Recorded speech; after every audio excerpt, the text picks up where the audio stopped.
1절입니다. 그들이 예루살렘에 가까이 가서 감람산 벳박에 이르렀을 때에 예수께서 두 제자를 보내시며 이르시되 너희는 맞은편 마을로 가라. 그리하면 곧 매일 나귀와 나귀 새끼가 함께 누는 것을 보리니 풀어 내게로 끌고 오라. 만일 누가 무슨 말을 하거든 주가 쓰시겠다 하라. 그리하면 즉시 보내리라 하시니 그는 선지자를 통하여 하신 말씀을 이루려 하심이라 하였으되 시온 딸에게 이르기를 내 왕이 내게 임하나니 그는 겸손하여 나귀 곧 멍에 매는 짐승의 새끼를 탔도다 하라 하였느니라. 제자들에게서 예수께서 명하시기로 하여 나귀와 나귀 새끼를 끌고 와서 자기들의 겉옷을 그 위에 얹음에 예수께서 그 위에 타시니 무리의 대다수는 그들의 겉옷을 길에 펴고 다른 이들은 나뭇가지를 베어 길에 펴고 같이 하시겠습니다. 앞에서 가고 뒤에서 따르는 무리가 소리 높여 이르되 호산나 다윗의 자손이여 찬송하리로다. 주의 이름으로 오시는 이여 가장 높은 곳에서 호산나 하더라. 아멘. 여러분, 오늘은 잘 아시는 것처럼 종려주일입니다. 예수님께서 우리를 위해서 십자가를 지시려고 예루살렘에 입성하신 것을 기념하는 날이죠. 동시에 또한 예수님께서 우리를 위해서 고난당하신 것을 기억하는 고난주간의 시작이기도 합니다. 한 주간 우리 주 예수 그리스도를 깊이 묵상하시면서 하나님 주시는 은혜와 사랑을 체험하는 귀한 시간이 되시기를 주님의 이름으로 축복합니다. 자, 여러분, 지금 우리가 살아가고 있는 이 세상 곳곳에서 전쟁의 소문이 있습니다. 의외로 참 전쟁이 아직도 많이 있죠. 지금 이스라엘 땅에도 전쟁이 있고 거기서도 하루에 수백 명씩 죽는 그런 비극들이 일어나고 있습니다. 또 우크라이나 전쟁도 아직 끝나지 않았습니다. 전쟁이 계속되고 있고 거기에서 수많은 젊은이들이 피를 흘리고 있습니다. 또 이번에 여러분 큰 지진 났던 미얀마 기억하시죠? 거기도 몇 년 전에 군부 쿠데타가 일어나서 아직도 반군이랑 군부 세력이랑 서로 대립하면서 수많은 사람들이 죽어가고 있습니다. 심지어 지진까지 일어나서 피폐한 그 위에다가 또 총 쏘고 폭탄 떨어뜨리고 해서 많은 사람들이 아직도 죽어가고 있는 그런 현실입니다. 그런데 이렇게 세계적으로 많은 전쟁의 소문들이 있음에도 불구하고 아직까지 전쟁이 종결되지 않은 이 땅에서 우리가 평화를 누리고 있다는 거 이거 참 기적 같은 일인 것 같습니다. 아직까지 우리는 전쟁이 종결된 게 아니잖아요. 휴전 상태거든요. 그래서 아직도 한국 전쟁은 진행 중입니다. 서로 총칼을 들고 싸우질 않아서 그렇지 휴전 중인 건 아직 종전이 되지 않았거든요. 그럼에도 불구하고 이 땅에 살아가는 우리는 그 어느 때보다도 평화로운 시기를 지나가고 있고 그게 다 하나님 은혜가 아닌가 하는 생각이 듭니다. 참 감사한 일입니다. 근데 이렇게 평화로운 시절, 이렇게 평화로운 땅에서 우리는 평화를 누리면서 살아가고 있습니까? 시대는 평안하다 하고 전쟁도 없고 아주 좋은 시기인데 그런데 우리의 마음은 참 평화를 누리고 있느냐라고 하면 그건 또 섣불리 대답을 할 수 없을 것 같습니다. 미래에 대한 불안도 있고 또 가족들 간의 갈등도 있고 여러분 우리가 살아가는 모든 구석구석마다 갈등이 있고 그렇습니다. 분노가 있고 슬픔이 있습니다. 곳곳에서 비극적인 일들도 끊이지 않고 일어나고 있습니다. 이번에도 지하철 공사장 무너져서 한 분이 또 실종되셨죠. 지난번에는 또 한 번 열심히 살아가던 청년 하나가 싱크홀에 빠져서 세상과 이별하는 그런 일도 있었습니다. 참 평화로운 시기인데 그죠? 그런 일이 없으면 참 정말 더 살기 좋은 그런 때일 텐데 참 끊이지 않습니다. 그래서 우리의 마음은 언제나 불안으로 가득 차 있고 저 오늘 그 차 몰고 오면서 혹시나 땅 꺼지면 그런 생각을 하면서 또 오거든요. 네. 그건 모르잖아요. 언제 어디서 어떻게 꺼질지. 그럼 그 사람은 알고 갔겠습니까? 참 그렇습니다. 도대체 어떻게 하면 우리가 평안을 누릴 수 있겠습니까? 우리의 마음이 쉼을 얻을 수가 있을까요? 참 어려운 일인 것 같습니다. 세상이 말하는 평화는 어떤 겁니까? 아까 앞에서 말한 그런 전쟁이라든지 아니면 뭐 갈등이라든지 아니면 분쟁이라든지 이런 것들이 없는 상태를 보통 세상 사람들은 평화롭다 이렇게 얘기하잖아요. 근데 성경이 말하는 평화는 그거하고 좀 다릅니다. 성경에서 평화를 히브리 말로 뭐라 그러죠? 샬롬이라고 그러잖아요. 그 샬롬이라고 말하는 것, 평화라고 하는 것, 예수님께서 우리에게 주시고자 하시는 평화는 어떤 거냐? 단순히 갈등이 없거나 뭐 분쟁이 없거나 전쟁이 없거나 이런 상태가 아니라 하나님께서 우리에게 주시고자 하시는 평화, 또 예수님께서 우리에게 주시고자 하시는 평화는 세상의 모든 이 왜곡된 불의와 비극이 사라지고 하나님께서 원래 의도하셨던 그 아름다운 세상 있잖아요. 처음에 왜 하나님 창조하셨을 때 모든 것이 하나님 보시기에 심히 좋았더라 했던 그 상태, 그걸 샬롬이라고 해요. 그러니까 그건 그때는 걱정도 없고 근심도 없고 불안도 없고 아픈 것도 없고 상하는 것도 없고 죽는 것도 없고, 그러니까 모든 것이 다 하나님 뜻대로만 움직이는 그런 하나님의 뜻 안에 존재하고 있는 그런 상태를 샬롬이다 이렇게 얘기하는 겁니다. 그래서 이스라엘 사람들은 만날 때마다 뭡니까? 우리나라 사람들은 안녕하세요 내지는 경상도 사람들은 밥 샀습니까? 이렇게 인사를 하잖아요. 미국 사람들은 모르십니까? 어떻게 인사하는지? 헬로보다도 good morning, 뭐 good evening 이렇게 인사하잖아요. good afternoon 이렇게 좋은 아침입니다, 뭐 좋은 오후입니다, 좋은 저녁입니다 이렇게 인사하잖아요. 근데 이 이스라엘 사람들은 샬롬 하고 인사하죠. 당신의 삶이 하나님 안에서 온전하기를 원합니다 라는 뜻입니다. 자, 그래서 이런 의미에서 예수님은 이런 의미에서 평화의 왕으로 오신 분이세요. 이런 의미에서 단순히 전쟁을 종식시키거나 아니면 이스라엘 사람들에게 자유를 주시거나 이런 정도가 아니고 예수님께서 평화의 왕으로 오셨다는 것은 바로 이런 의미에서 평화의 왕으로 오셨다라고 이야기하는 겁니다. 여러분, 이 참된 평화를 주시기 위해서 예수님께서 이 땅에 오셨습니다. 믿음 안에서 이런 참된 평화를 소유하시고 또 누리시는 여러분 되시기를 축복합니다. 자, 우리가 기념하고 있는 이 종려주일, 여러분들 오늘 오전에도 또 다른 목사님들의 설교에서도 많이 들으셨겠지만 예수님께서 예루살렘에 입성하셨을 때 사람들이 쥐고 흔들었던, 환영하는 의미로 흔들었던 나무가 종려나무였고, 그래서 그것을 일컬어서 우리는 종려주일이다 이렇게 얘기를 합니다. 예수님께서 입성하실 때에 사람들은 예수님을 단순히 그냥 선지자다 내지는 뭐 메시아다 이런 게 아니라, 이 사람들이 예수님을 예루살렘에 영접할 때는 뭐 누구로 어떤 신분으로 여러분 영접한지 혹시 아십니까? 왕으로 영접했습니다. 왕으로. 다윗 같은 왕으로 영접합니다. 그래서 그들은 그 예수님 오시는 길에 뭘 깝니까? 자기들의 겉옷을 벗어서 깔고 나뭇가지를 베어서 깔아서 예수님 오시는 길을 그렇게 평탄하게 합니다. 그렇게 해서 예수님 오시는 길을 하면서 뭐라고 외쳤죠? 여러분 보시죠. 호산나 다윗의 자손이여 그럽니다. 여러분 여기서 다윗의 자손이라는 말은 유대인의 왕이라는 표현입니다. 누가복음과 요한복음을 보면 보다 분명하게 드러나죠. 누가복음에는 사람들이 주의 이름으로 오시는 왕이여 라고 얘기하고요. 요한복음을 보시면 오늘 아마 들으셨겠지만 이스라엘의 왕이여 라고 얘기합니다. 그러니까 이 사람들은 예수님을 왕으로서 영접하고 있는 것입니다. 예수님께서 이스라엘의 왕으로서 온 세상을 구원하실 왕으로서 예루살렘에 입성하셨던 겁니다. 자, 그런데 예수님께서, 이 왕이신 예수님께서 예루살렘에 입성하실 때 어느 길로 입성한지 혹시 아십니까?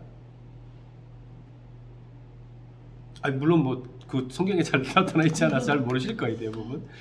예수님께서는 예루살렘에 들어갈 때 문이 되게 여러 개가 있거든요. 왜 우리 저기 서울에도 보면 뭐 남대문이 있고 동대문이 있고 막 이렇잖아요. 그러니까 이 예루살렘 성에도 문이 여러 개가 있습니다. 뭐 미문이 있고 분문이 있고 큰 문이 있고 작은 문이 있고 되게 문이 여러 개가 있어요. 자, 그런데 성전 쪽에 나 있는 문으로 예수님께서 들어오시거든요. 근데 그 성전 쪽에 나 있는 문으로 들어오실 때 그 왜 그쪽으로 들어오시냐면 여리고라고 하는 지역을 거쳐서 들어오시기 때문이에요. 그러니까 예수님께서는 원래 활동하시던 지역이 어딘지 혹시 아십니까? 주요 활동 무대, 예수님의 주요 활동 무대 갈릴리 지역. 갈릴리 지역은요 예루살렘이랑 되게 많이 떨어져 있는 거 혹시 아세요? 예루살렘이랑 직선거리로 100km 넘게 떨어져 있어요. 되게 먼 거리예요. 예수님께서 왜 그쪽 지역에서 많이 활동을 하셨냐면 이 종교 지도자, 예수님을 싫어하는 종교 지도자들의 중심 활동 지역이 예루살렘 지역이에요.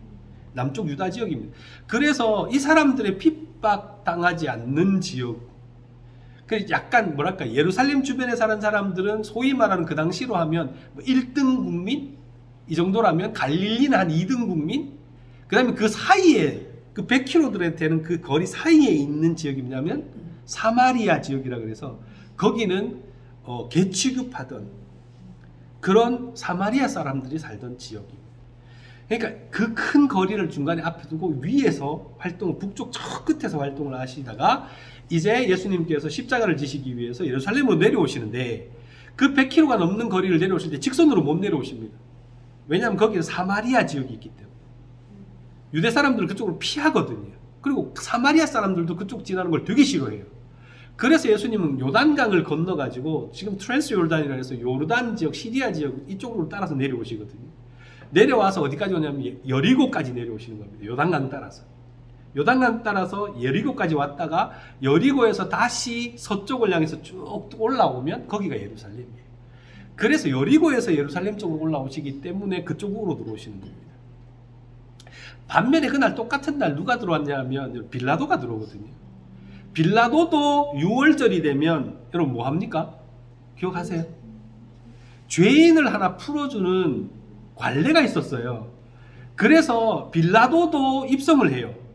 그 6월절에 유대인의 명절에 입성을 하는데 그때는 반대편으로 들어옵니다. 그게 어디냐면 헤롯 왕궁 있는 쪽으로 들어와요. 그게 딱 서쪽 반대편입니다. 예수님 동쪽에서 들어오시고 그렇게 해서 들어오시는데 어찌됐건 들어오실 때에 두 마을을 거쳐서 들어오세요. 어느 마을이죠? 마을 두 개를 거쳐서 들어오십니다. 첫 번째는 베다니라고 하는 동네고요. 두 번째는 오늘 본문에도 나옵니다. 벳바게라고 하는 지역을 마을을 거쳐서 들어가십니다. 이 벳바게는 베다니와 예루살렘 사이에 있는 작은 마을이에요. 자, 그런데 여러분 이쪽에서 쭉 들어오시는데 첫 번째로 이제 나오는 벳바게라는 동네는요. 이게 어떤 동네냐 하면 좀 설명을 드리면 벳이라고 하는 게 여러분 뭔지 아시죠? 벳엘이 뭡니까? 벳엘. 성경에 많이 나오죠. 벳엘. 아시죠? 네, 베델이라고 하는 베델. 그때 벳은요 집이라는 뜻입니다. 엘이라고 하는 건 하나님을 뜻해요. 그래서 베델은 하나님의 집입니다. 왜냐하면 야곱이 거기서 하나님을 만났거든요. 자, 그럼 벳바게잖아요. 그러니까 벳은 집이고요. 바게가 뭐냐가 중요하겠죠. 바게는 뭐냐면 설익은 무화과를 바게라고 한답니다. 설익은 무화과. 그러니까 이게 뭐냐면 처음에 여기 좀 사연이 있어요. 이 무화과가요 처음에 열리면 여러분들 아실지 모르겠지만 왜 너무 많이 열리는 경우들이 있죠. 과일이. 저도 옛날 어릴 때 우리 교회에 자두나무 안에서는 자두에 너무 많이 열려고 막 나무가 꺾인 적이 한번 있어요. 너무 많이 열려갖고. 그러니까 그렇게 너무 많이 열리면 어떻게 합니까? 열매를 솎아내잖아요. 솎아내거든요. 그 솎아낸 걸 설익은 바게라고 한대요. 근데 요 열매는요 작고 쓰고 맛이 없대요. 그러니까 사람이 먹을 만한 그런 열매가 아니라는 겁니다. 그런데 이 바게라고 하는 것을요 그냥 버리지 않습니다. 왜 안 버리냐 하면 이것도 먹고 살아야 되는 사람이 있는 거예요. 그러니까 그냥 무화과 말린 것을 무화과를 저장해 놨다가 먹을 수 없는 가난한 사람들 있잖아요. 먹을 게 없는 사람들. 이런 사람들은요 그때 2월 3월에 나는데 그 2월 3월에 나는 그 바게를 먹어야지만 생존할 수 있는 거예요. 그러니까 그런 설익은 무화과를 먹을 수밖에 없는 사람들, 그런 사람들이 모여 살던 동네가 어디냐 하면 벳바게였어요. 그러니까 벳바게는 풍요로운 사람들이 사는 지역이 아닙니다. 예루살렘 안에 들어가면 풍요가 있어요. 예루살렘 안에 들어가면 많은 것들이 있습니다. 그런데 예루살렘 바깥, 성 바깥에 약 한 2km, 1.5km 지점에 있는 마을이거든요. 거기에는 그렇게 가난한 사람들이 성 안에 들어가지 못하고 모여서 살던 곳이었던 겁니다. 설익은 무화과를 먹고. 그리고 여러분 또 하나 더 나온 마을이 뭐라 그랬죠? 베단이라고 그랬죠. 이 베단이라고 하는 지역은 또 동네는 어떤 동네입니까? 여러분 아세요? 베다니에서 있었던 유명한 사건이 두 개가 있습니다. 뭡니까? 첫 번째는요, 나사로가 살던 지역이 베다니입니다. 그러니까 죽었던 나사로를 다시 살리신 사건이 바로 베다니에서 있었던 일이에요. 그리고 또 하나가 뭐냐면 마태복음 26장에 나옵니다.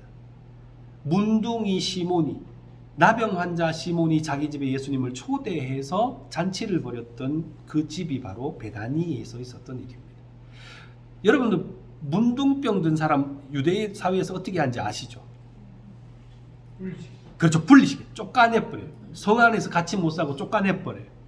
그래서 자기들끼리 모여 살았거든요. 그 동네가 뭐죠? 베다니. 그러니까 베다니도 어떤 사람이에요? 버림받은 사람들이 모여 살던 곳이에요. 그래서 이 시몬이 다른 성경을 보면 누가복음인가를 보면요, 마가복음 7장인가 누가복음 7장인가 저 정확하게 기억이 안 나는데 거기에 보면 이 시몬도요, 나병 환자 시몬이라고 마태복음에는 나오지만 다른 성경에는 뭐라고 나오냐면 바리새인 시몬이라고 나와요. 이 말은 뭐냐면 이 사람이 다른 사람이 아니고 바리새인인데 나병이 들어가지고 쫓겨난 사람이었던 거예요. 그래서 그는 뭐도 할 수 있냐면 문둥병이 들었는데도 잔치를 할 수 있을 만큼의 재력이 되는 거예요. 근데도 이 사람은 뭐예요? 가족에게서 쫓겨난 사람, 예루살렘에서 쫓겨난 사람, 외로운 사람, 병든 사람, 이런 사람이었다는 거예요. 자, 그런데 재밌죠? 두 가지가 다 공통점이 있잖아요. 사회에서 유대 사회에서 버림받은 사람들이었어요.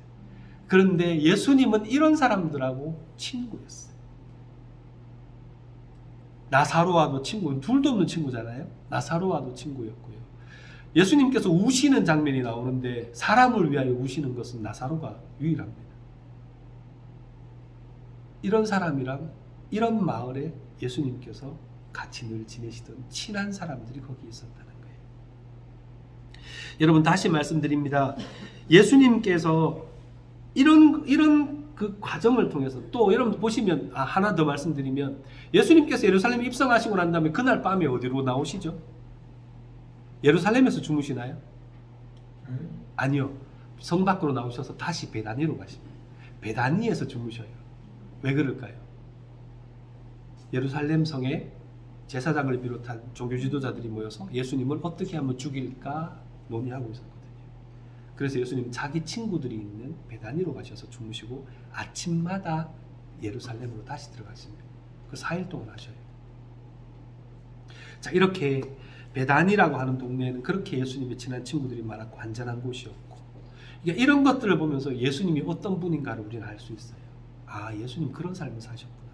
아, 예수님 그런 분이구나 라는 걸 우리가 알 수 있습니다. 왕이셨지만 이 땅에서 가장 곤고하고 힘들게 살아가는 사람들과 친구하셨던 분. 왕이셨지만 그 가난한 두 동네를 거쳐가시면서 그들을 돌보시고 그들의 삶을 보호하셨던 그분이 바로 왕이신 예수님이셨다라고 하는 걸 우리가 알 수 있습니다. 자, 그렇게 해서 예루살렘 근처에 도착하신 예수님께서는 벳박의 맞은편에 마을로 사람 둘을 보내죠. 제자 둘을 보내서 뭘 가져오라 하십니까? 나귀 좀 가져오라 그러십니다. 근데 나귀를 가져오는데 몇 마리 가져와요? 오늘 본문에 보면 2마리를 가져옵니다. 2마리를 가져오는 본문은 마태복음밖에 없어요. 다른 데는 전부 다 어린 나귀 하나만, 나귀 새끼 하나만 다 데리고 온다고 되어 있거든요. 그런데 여기는 큰 녀석이랑 작은 녀석을 같이 데리고 가요. 근데 아마도 예수님 타셨던 포커스가 어린 나귀에 맞춰져 있었기 때문에 성경이 기록하지 않았을 수도 있습니다. 어찌됐건 2마리를 데리고 옵니다.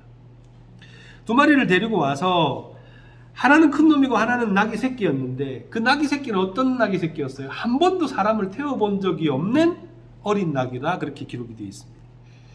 그러니까 그렇게 예수님께서는 그 어린 낙이 큰 낙이가 아니라 어린 낙의 등에 올라타셨습니다. 예수님께서 아무리 말랐다 그래도 예수님 잘 못 드셔가지고 사실 좀 많이 마르셨거든요. 그리고 되게 늙어 보이시고 예수님이 33세 돌아가신 걸 우리는 기억하고 있잖아요. 그런데 다른 기록에 보면 너는 쉰도 안 돼서 이렇게 나오거든요. 50 정도로 보였다는 거예요. 예수님. 예수님 고생을 정말 많이 하셨어요. 그리고 되게 삐쩍 마르셨을 가능성이 되게 많습니다. 근데 아무리 마르셨다 그래도 그죠? 그 낙이 새끼 처음 막 걸음마 한 놈을 그 등에다 올라타면 그렇잖아요. 아마 아기 낙이 이 어린 낙이는 예수님을 태우고 걷는 것이 쉽지 않았을 겁니다. 그죠? 뒤뚱뒤뚱 그렇게 아마 걸어갔겠죠. 왜 예수님께서는 왕이시잖아요. 왕이신데 말을 안 타시고 야 말 좀 갖고 온나 이렇게 안 하시고 왜 나귀를 가져오라 하셨을까요? 그러고 나귀도 2마리였잖아요. 인간하면 큰 거 타시고 싶지 않으셨을까요? 큰 거 타면 좀 높기도 하고 그죠? 사람들한테 좀 뽀대도 나고 그죠? 좀 그렇잖아요. 그 우리나라 대통령이 여러분들 퀵보드 타고 출근하는 거 보셨습니까? 예? 그 우리나라 대통령이 전부 다 왜 방탄차 타고 시커먼 차 막 수십 대 거느리고 주변에 막 경호원들 막 한 50명씩 60명씩 데리고 다니잖아요. 그게 원래 대통령이 의전이잖아요. 왕도 마찬가지 아니었을까요? 왕도 한번 움직이면 막 그죠? 그랬을 거란 말이에요. 그런데 예수님은 나귀 뒤뚱뒤뚱 걷는 어린 나귀를 타고 가시는 거예요. 이거 요즘 말로 하면 진짜 예수님 대통령이 하이바 쓰고 킥보드 타는 거하고 똑같아요. 얼마나 보기 웃겼겠어요.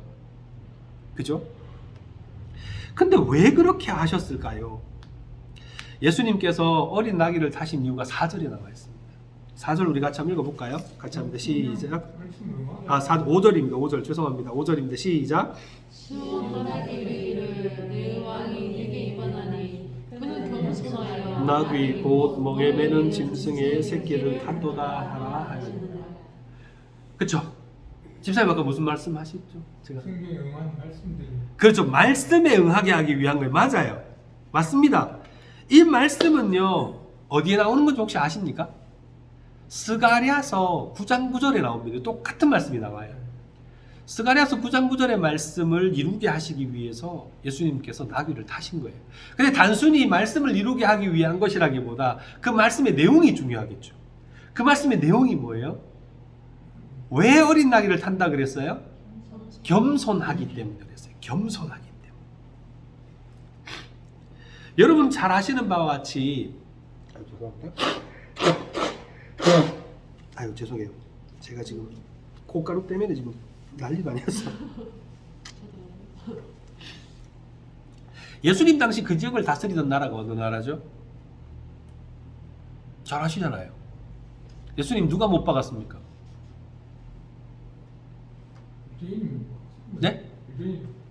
그 지역을 다스리던 나라가 어느 나라예요? 로마죠. 로마 군병들이 못 박았잖아요. 로마거든요. 로마입니다. 로마 제국이었는데 로마는 그 당시에 최전성기에 있었습니다. 기원전 27년부터 시작해서 기원 후 180년까지를 여러분들 로마의 팍스 로마나라고 하는 얘기 들어보셨습니까? 로마의 평화 시기라고 하는 그 시기입니다. 로마 제국이 가장 영토가 컸던 때예요. 정말 엄청난 부를 누리고 있었습니다. 그거 다 어떻게 해서 만든 평화인지 아십니까? 전쟁에서 만든 평화예요. 전부 다 칼 가지고 가가지고 정복해서 만든 평화예요.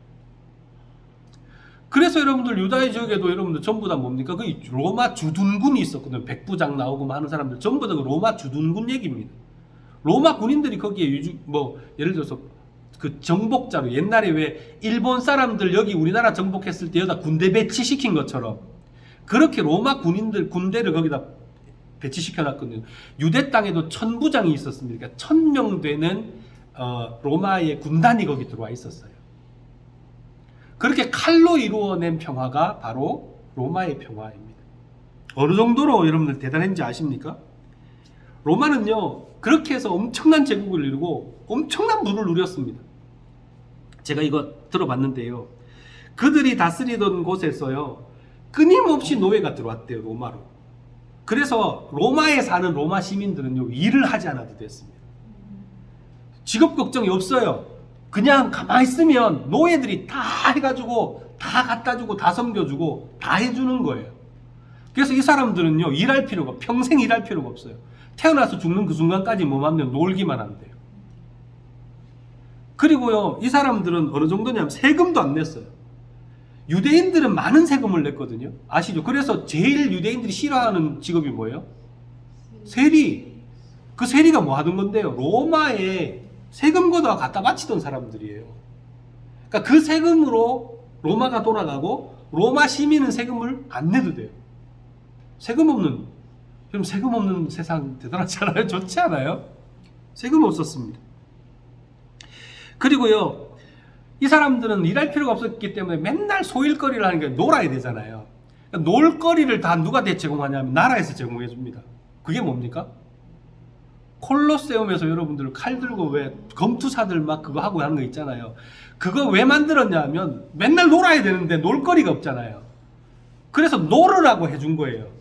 그래서 사람이랑 사자랑 맨날 싸우고 이런 거 있잖아요. 전부 다 그걸로 만든 거예요. 그렇게 하라. 그리고 예수 그리스도 믿는 사람들도 잡아가지고 죽일 때 그 콜로세움에서 사자가 사람 잡아먹는 거 보여주고 이런 걸로 즐기던 나라가 로마입니다. 할 짓이 없으니까 맨날 그거 하고 노는 거예요. 그리고 또 여러분 잘 노는 게 또 뭡니까? 요즘 사람들도 이거 잘 놀던데 뭐 합니까? 파티하죠. 파티. 엄청난 돈을 들여서 파티를 합니다. 툭 하면 파티를 해요. 그 파티하면 여러분들 사람들이 몇 시간 동안 먹는지 아세요? 9시간을 내내 먹었대요. 9시간을 내내 먹으려고 하니까 어떻게 해요? 먹고 토해내고 먹고 토해내고. 그래서 토하는 도구가 있었습니다. 그 깃털로 만든 거였는데 목젖을 간지르면 톡 올라온대요. 그 토하는 약도 있었고 토하는 도구도 있었대요.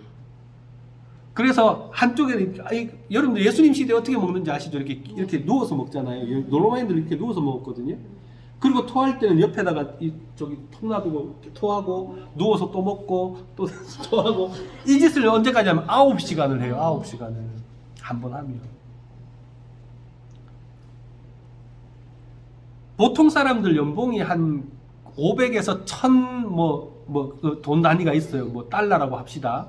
근데요 그 잔치 한번 하면요 100만 달러가 필요했답니다. 그리고 황제가 한번 열면 500만 600만 달러가 필요했대요. 그러니까 어떤 사람 연봉의 1000배에서 6000배 정도 되는 돈을 들여서 잔치를 했답니다. 거기서 먹던 음식도 저 특이하던데요. 코끼리 코 먹었대요. 앵무새 머리 먹었고요. 낙타 발 뒤꿈치를 먹었고요. 뭐 그런 거 먹었대요. 우리 상상도 못하는 것들을 먹었대요. 여러분 이런 풍요를 200년 넘게 누렸습니다. 그러니까 이런 풍요를 누리던 로마인들의 입장에서 보면 그죠? 얼마나 평화로워요. 얼마나 대단해요. 그러니까 팍스 로마나라고 하는 말이 생긴 겁니다. 로마의 평화. 근데 그렇게 그 사람들이 하루치를 100만 달러씩 먹어치우는 그 일 때문에 어떻게 합니까? 수많은 유대 땅에 사는 사람들처럼 수많은 사람들이 세금으로 고통당하고 여러분들 핍박당하고 죽임당하고 그런 피값으로 그들은 먹고 놀고 했던 거예요. 그게 로마의 평화의 이면입니다. 그래서 여러분들 그런 사람의 피 위에 건설된 평화가 바로 로마의 평화였습니다. 그래서 칼레도니아의 족장 칼라쿠스라고 하는 사람은 이렇게 연설을 했다고 합니다. 로마인들은 약탈, 학살, 강탈에 제국이라는 거짓 이름을 붙이고 폐허를 만들어 놓고 이를 평화라고 한다. 이렇게 얘기했다고 합니다. 그리고 이 로마를 대표하는 인물이 누굽니까? 유대 땅에서 성경에 나오는 사람 중에는 이 로마를 대표하는 사람, 우리가 사도신경에도 늘 나오는 인물이잖아요. 본디오 빌라도에게 고난을 받으사. 빌라도가 바로 이 로마에서 보낸 총독, 사실은 총독이 아니면 총독은 시리아에 있었고요. 그 총독 밑에 있는 관리하는 사람이에요. 그 사람을 편리하게 불러서 그냥 총독이라고 했는데 실제로는 로마의 관리인입니다. 근데 그 사람이 바로 그 로마의 평화를 대표하는 사람이에요. 사실 예수님께서 입성하시던 예루살렘에 입성하시던 그날에 아마도 이 사람도 거기에 들어왔을 거라고 제가 아까 말씀드렸죠. 예루살렘으로 입성합니다. 어떻게 입성했을 것 같아요?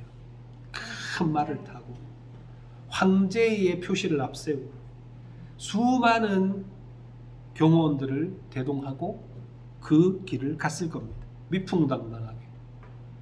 거기에는 누가 환영해 줬을까요? 누가 나왔을 것 같아요? 빌라도가 입성을 해요. 누가 나왔을 것 같아요? 거기에 헤롯 있었죠. 헤롯이 아마 환영했을 겁니다. 그 수많은 왕궁의 고관들이 환영했을 겁니다. 또요. 아까 말씀하셨듯이 바리새인, 서기관들, 사두개인들, 제사장들 다 거기 나와서 그를 환영했을 겁니다. 또요. 세리들도 아마 나와서 환영했을 겁니다. 그런 소위 말하는 사회 지도층들, 돈 많은 사람들 다 거기 모여가서 거기에서 빌라도를 환영하고 있었을 겁니다. 어찌 보면 예수님보다 훨씬 더 왕 같겠죠. 그렇게 예루살렘에 들어갔던 것이 거의 틀림이 없습니다. 그런데 이렇게 당당하게 예루살렘에 입성한 왕처럼 입성한 이 빌라도가 어떤 일을 합니까? 예수님을 못 박아 죽이는 일에 앞장서죠. 근데 그거 왜 그렇게 한지 혹시 아세요? 빌라도는 분명히 예수님이 아무 죄가 없다는 걸 알았습니다. 그런데 풀어주지 않고 예수님을 십자가에 못 박도록 내주거든요. 왜요? 그렇죠. 밀란이 일어날까봐 그렇게 나와요. 그 당시 예루살렘 100만이 넘는 사람이 있었다고 얘기하거든요. 적게는 80만, 많게는 300만까지도 얘기합니다. 그 유대인들이 반란을 일으키면 감당이 안 될까봐 백성이 무서워서 예수님을 십자가에 못 박도록 내어줍니다. 이렇게 이루어진 평화, 이렇게 밀란이 무서워서 예수님을 못 박도록 내어줌으로 말미암아 누리는 평화, 그게 로마의 평화였던 거예요. 예수님의 핏값으로. 이 평화가 정말 여러분 참된 평화라고 생각하십니까? 여러분 오늘날 지금도 세상은 우리에게 이런 평화를 말합니다. 야, 돈이 많아지면 평화를 누리게 될 거야. 네가 권력을 가지고 있으면 평화를 누리게 될 거야. 네가 힘이 세지면, 남들보다 힘이 세지면 평화를 누리게 될 거야. 너 말고 다른 사람이 너 대신 희생하면 넌 평화를 누리게 될 거야. 적당히 타협하고 살면 평화를 누리게 될 거야. 그렇게 세상은 오늘도 우리에게 말합니다. 그래서 정말로 여러분들 돈이 많아지면 평화를 누리나요? 정말로 다른 사람이 나를 위해서 희생하고 그 사람이 나 대신해서 여러분 손해를 보면 그럼 나는 진짜 평화를 누리나요? 여러분 세상과 적당히 타협하며 살아가면 진짜 우리의 마음이 평하던가요? 여러분 참된 평화가 정말 그렇게 우리에게 다가오는 걸까요? 우리는 이게 거짓된 유혹이라는 걸 다 알고 있습니다. 그렇게 해서 평화를 누릴 수 없다는 걸 알아요. 근데도 우리는 그런 거짓 평화의 유혹에 빠져서 그렇게 살아가고 있지 않은지 여러분 모르겠습니다. 우리는 이런 세상에 주는 거짓 평화에 대한 약속에 속지 말아야 합니다. 참된 평화는 하나님께로만 오는 것입니다. 하나님만이 우리에게 참된 평화를 주실 수 있습니다. 하나님 주시는 참된 평화를 그러면 우리는 어떻게 하면 누릴 수 있고 어떻게 하면 받을 수 있느냐, 이게 중요하잖아요. 그죠? 하나님 주시는 참된 평화는요, 예수님을 우리의 왕으로 영접해야 돼요. 우리의 왕이 예수님이 되어야지만 우리는 참으로 참된 평화를 얻을 수 있습니다. 여러분, 우리의 왕이 누굽니까? 누가 우리를 다스리죠? 누가 우리의 행동과 마음을 빼앗아가고 있습니까? 돈입니까? 권력입니까? 자녀입니까? 아니면 여러분의 욕망입니까?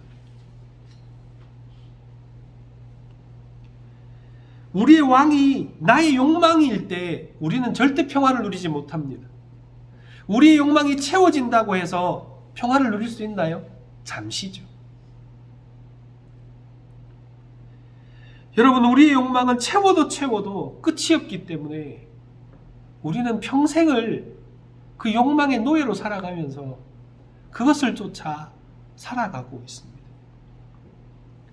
우리는 이 욕망을 왕이신 예수님께 복종시켜야 됩니다. 그래야 참된 평화를 얻을 수가 있어요. 여러분, 예수님께서 기도하셨잖아요. 뭐라고 기도하십니까?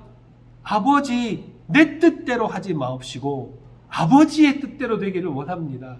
예수님조차도 자기의 욕심, 자기의 뜻, 이걸 앞세우지 않고 아버지이신 하나님의 뜻대로 이루어지기를 바람으로 예수님은 참된 평화의 왕이 되시는 겁니다. 그렇게 기도하신 것처럼 우리도 그런 자세로 왕이신 예수님께 복종해야 합니다. 그래야 평화를 얻을 수 있어요.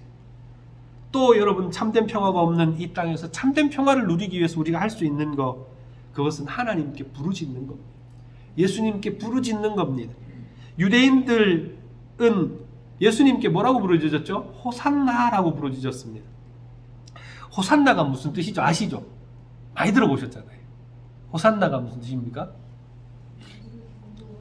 지금 구원하소서라는 뜻입니다.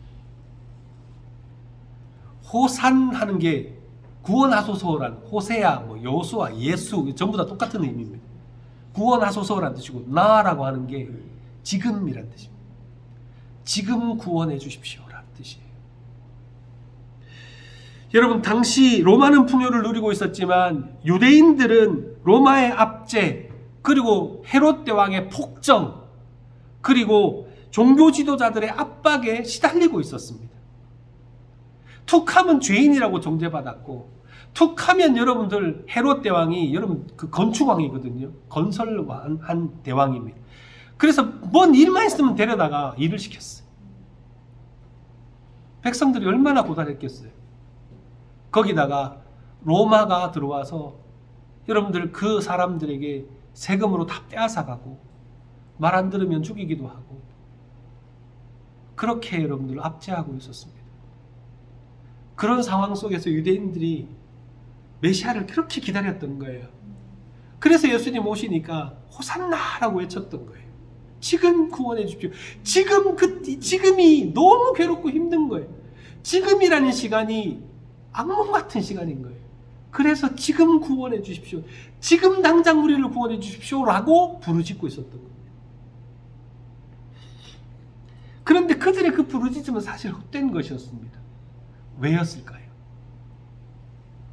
왜 그들의 부르짖음은 헛된 것이었을까요? 예수님 정부를 구원하러 온 것이 아닌데. 그쵸. 그런 것도 있고, 또 하나는 예수님을 왕으로 모신 게 아니에요, 사실은. 그들의 소원을 이루어줄 도깨비 방망이에요. 그들을 이 고난에서 구원해주는 것이 목적이지, 그거 안 해주면 아무 소용없는 거예요. 그래서 그들이요, 딱 4일 지나고 난 다음에 어떻게 됩니까? 십자가에 못 박으소서라고 부르짖는 사람들이 같은 사람들이. 왜? 자기들의 욕심을 이루어주지 않기 때문에, 자기들의 소원을 이루어주지 않기 때문에 예수님을 십자가에 못 박는 데 앞장서는 거예요. 그러므로 호산나라고 외쳤지만 왕으로서 외친 게 아니라, 그러니까 왕에게 외친 것이 아니라 자기들의 종한테 외친 거예요. 자기들의 욕심을 이루어줄, 꿈을 이루어줄, 소원을 이루어줄 도깨비 방망이에게 외쳤던 겁니다. 그래서 호산나는 아무 쓸모없는 호산나가 되어버린 거예요. 여러분, 우리도 예수님께 호산나라고 외쳐야 됩니다. 호산나라고 외친 게 잘못된 게 아니에요. 호산나라고 우리도 외쳐야죠. 왜요? 우리도 이 땅에 살아가면서 지금 현실이 힘들잖아요. 여러분 안 힘드세요? 저 요즘 많이 힘들어요. 요즘 많이 힘들어요. 가끔씩은 진짜 주님 빨리 왔으면 좋겠다는 생각을 너무 많이 합니다. 더 또 오시면 좋겠다. 내가 갈락할 길에 나는 안 될 것 같고 주님 오시는 게 제일 좋은 건데. 여러분, 우리의 마음에 아픔이 있을 때, 우리의 마음이 불안할 때, 우리가 갈등을 겪고 있을 때, 정말 마음이 찢어질 만큼 슬플 때, 지쳐서 아무런 힘도 없고 아무런 소망도 없을 때, 그럴 때 우리는 우리의 왕이신 예수님을 향하여 호산나를 외쳐야 합니다. 그래야 우리가 이 땅에서, 이 고달픈 세상 속에서 샬롬을 누릴 수 있는 거예요. 왜? 그 샬롬은 주님밖에 주실 분이 없기 때문에, 내가 만들어가는 게 아니기 때문에. 그렇게 외치면 이 나귀를 타신 겸손하신 왕이신 예수께서 우리의 삶 가운데 참된 평화를 주실 것입니다. 우리의 죄로 말미암아, 우리의 썩어질 육신으로 말미암아 경험하는 이 수많은 고통의 세월에서 하늘의 평화를 누리고, 이 땅 가운데서 그 누구도 빼앗을 수 없는 슬픔도 고난도 불안도 아픔도 심지어 죽음까지도 빼앗아갈 수 없는 그 평화를 우리에게 주실 것이기 때문입니다. 예수님과 함께 이런 평화를 누리시는, 하나님 주시는 참된 샬롬의 복을 누리시는 복된 여러분들이 되시기를 주님의 이름으로 축복합니다. 우리 같이 기도하겠습니다.